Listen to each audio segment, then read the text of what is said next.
উৎসবের মরশুমে যারা মানুষের মুখে হাসি ফোটায় তাদের মধ্যে আছে তৃণমূল কংগ্রেস। বসন্ত উৎসব উপলক্ষে অরেঞ্জ সিকিউরিটির উদ্যোগে প্রায় 400 জন মানুষকে বস্ত্র বিতরণ করা হলো। বিতরণ করলেন কর্ণধার অমরনাথ প্রসাদ। এছাড়াও বিভিন্ন রকমের সাংস্কৃতিক অনুষ্ঠান, সন্ধ্যাতে গান ও নাচের ব্যবস্থা ছিল। সাথে পালন করা হলো দোল। আবিরে রাঙিয়ে দেওয়া হলো সবাইকে। উপস্থিত ছিলেন সমাজের গণ্যমান্য কিছু ব্যক্তি। বছরে বিভিন্ন সময় সামাজিক কাজ করে থাকেন অমরনাথ প্রসাদ। দেখুন বিশেষ প্রতিবেদন। মহান ওনার এই যে ইচ্ছে সবার পাশে দাঁড়ানো, এটাকে আমি নমস্কার জানাই।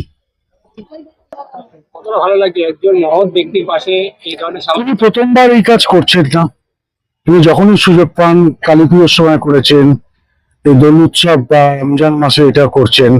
ভবিষ্যতে আশা করবো আরো বড় করে আরো আরো আরো মানুষের পাশে যাতে দাঁড়াতে পারে। চক্রবর্তী কি বলবো, সবার জীবন নতুন রঙে ভরে উঠুক। শুভ দোল উৎসব শুভেচ্ছা আমার তরফ থেকে।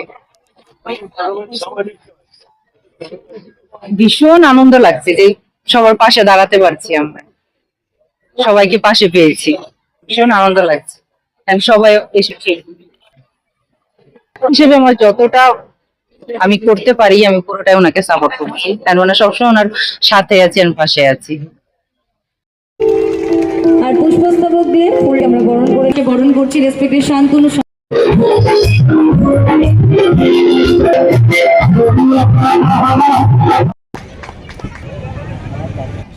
আচ্ছা, আপনাদের